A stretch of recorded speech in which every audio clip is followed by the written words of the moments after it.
Alright, so my name is Galera, and I'd like to be your Vice President of Administration-elect for next year. Before I say anything about myself, I'd like to apologize for my lack of attire. I've been sick since Friday, and I wasn't even sure if I was going to make it today to accept nominations. Alright, so moving on, let me tell you a little bit about myself. I am an upcoming junior next year. I am also a nursing major, and I am your current Spirit Unity and Membership Chair. So I want to run as your VPA because I believe this is an opportunity for me to grow and to learn more about Circle K and to help reach an A board's full potential. I also think as this year's Sum Chair that I could get really intimate with my A board, like on a personal level, which is what I hope to achieve. And I want to help them accomplish their individual goals. But like I said, excuse my lack of preparation, but I'd like to concede the rest of my time for Q&A.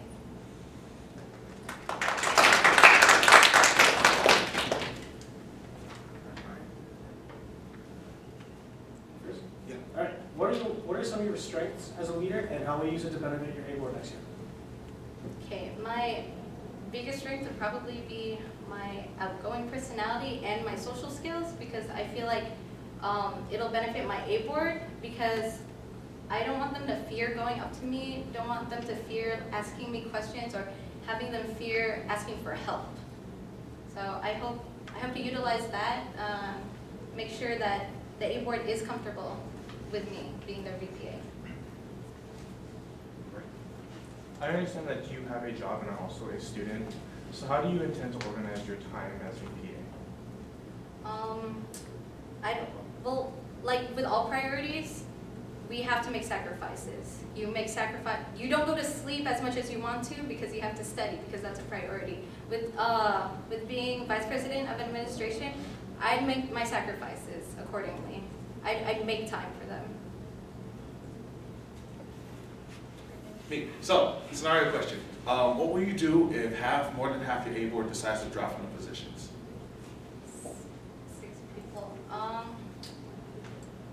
hopefully they wouldn't drop all at once. But,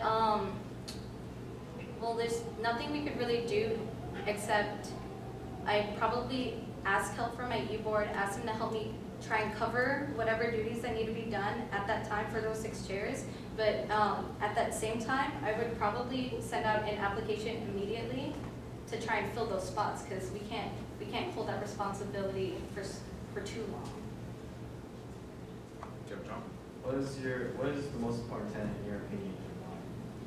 I believe the most important tenet for me would be fellowship, just because yes, you could do service like outside of Circle K. You could also take leadership classes outside of Circle K. But fellowship, no one gets experience like this. Like no one gets to networking and making bonds at the same time in like this kind of setting. Are there any changes you would like to see regarding the current chair positions for the mentor? Let's see. Nothing is set in stone yet, but I was thinking about meshing internal and external fundraising together, just because I feel like because we have a club treasurer, they're there for a reason. So those two could work together when it comes to fundraising. And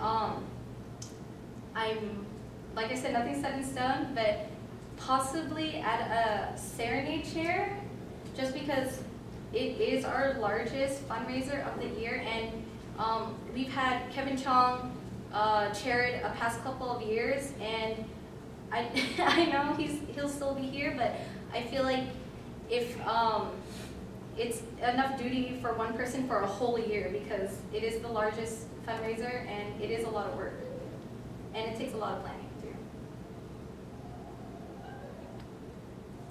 Right. Every person has room to grow.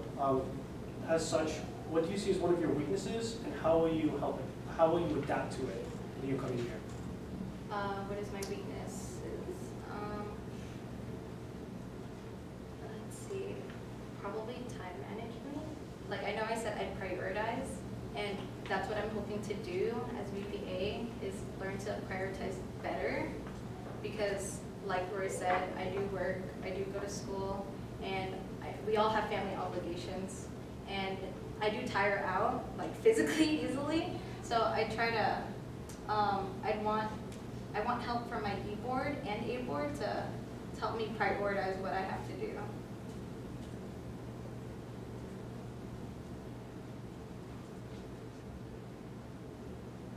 Right. In a situation where when your board members become unresponsive, what methods will you use to contact them or get them back into doing their responsibilities? If they become Unresponsive. unresponsive, 20 seconds. See them in person, because you can't face a problem over technology, because that's just it's just unreliable. I'd want to see them in person. I'd want to ask, what is up? How can we solve this? And if they're still committed to this.